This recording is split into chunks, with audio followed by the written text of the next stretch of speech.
AM 1220 KHTS, your hometown station. It is 3:42. I'm Tori. On the phone with me now is David Thompson. David, hi there. Hello. How are you?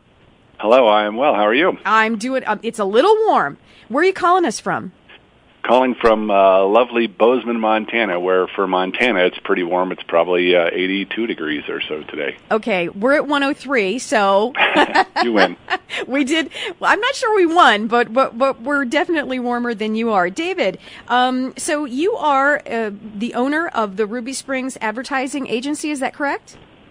Well, I'm owner of an advertising agency called Brickhouse Creative, and we've worked with Ruby Springs Lodge for something like 16 years now.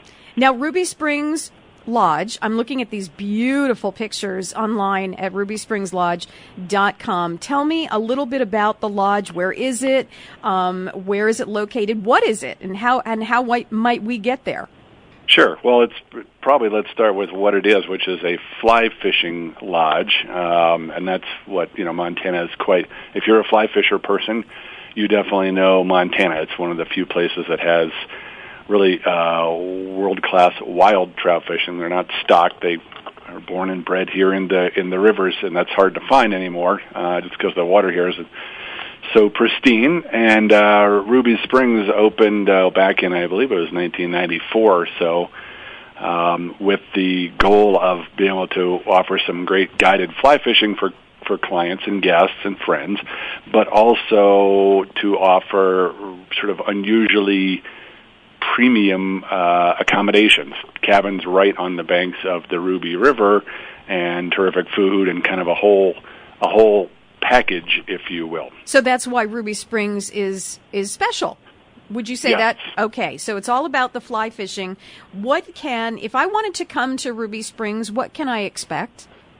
Well, first of all, I'm here in Bozeman, which is one of Montana's relatively larger towns. We have, 30 or 40,000 people, but Ruby is about an hour and a half from here near a little tiny town called Alder, kind of definitely in the middle of nowhere, although it's in the middle of some of the prettiest scenery you will find anywhere, right on the banks of the Ruby River, which is a fairly small river for us out here. So I'd say many people do fly into Bozeman. You could fly into Butte. If you have a private jet, you could fly down into Dillon, Montana as well. But it's in really what we would call the southwest part of Montana, kind of north and a little bit west of Yellowstone Park.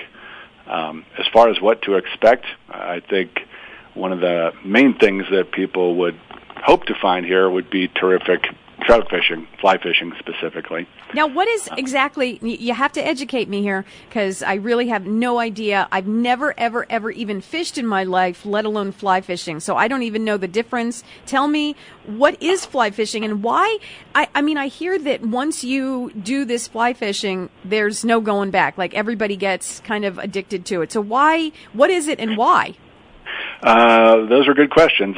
First of all, the basics, everybody thinks of, fishing, and you have to be patient, and you have your cane pole and your bobber or that sort of thing.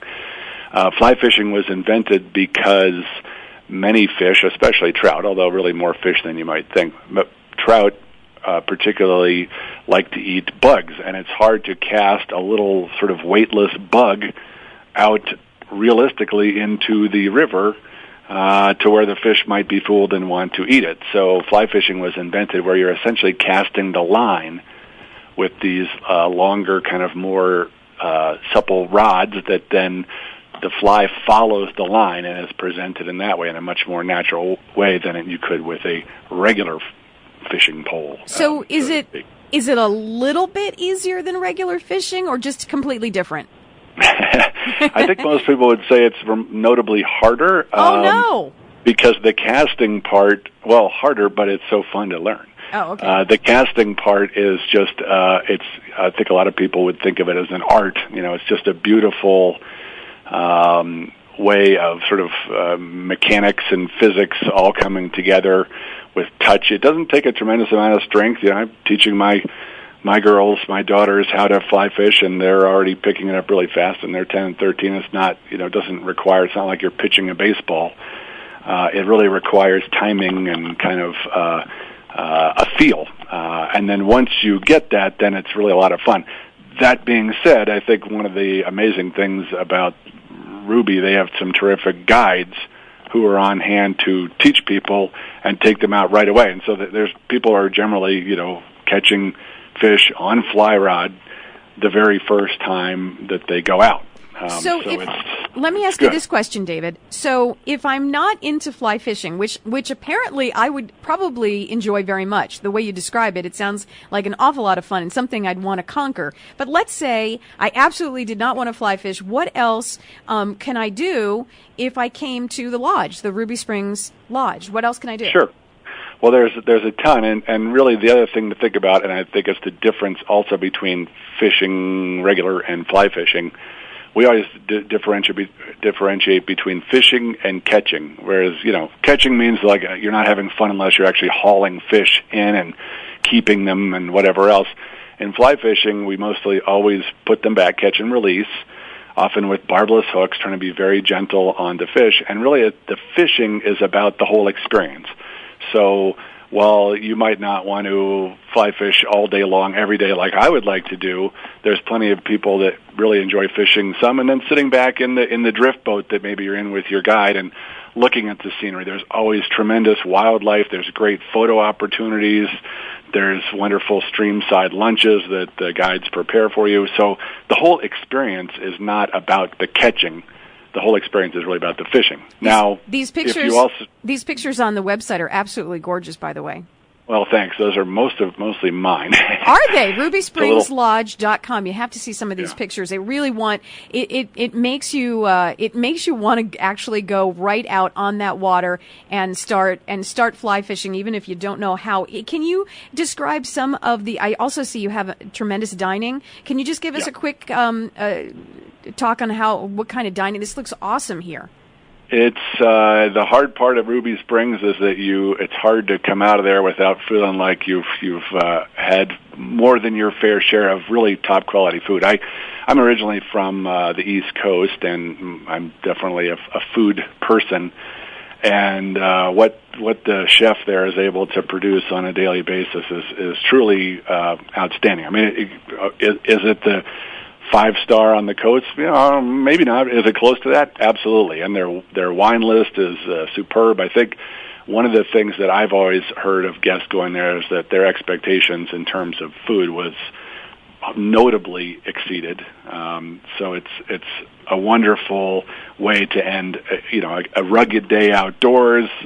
You come back and here's your cocktail all ready for you that Monty knows what you like.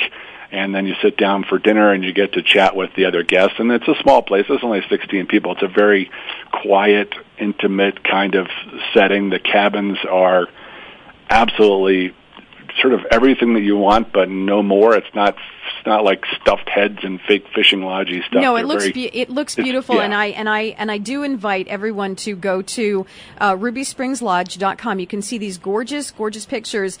Is that how we make reservations? Do we do it online or do we call? What do you suggest, David? It's still it's best to talk or contact somebody, and Susie and Molly and the gals in the office are on hand via the email, which is what I'd recommend is go to the website, take a look at the pictures. We have a nice profile video that we put together that really gives you kind of an idea. And then contact the office folks via phone or email because, there's different sizes of cabins, there's different times of year. The fishing is different at times of year. The photography opportunities differ. So there's a lot of variety. And same with things like hiking and horseback riding and stuff like that, which they can definitely help folks that maybe don't want to fly fish every day. David, thank you so much. I appreciate the time you've spent with us. This looks absolutely tremendously inviting.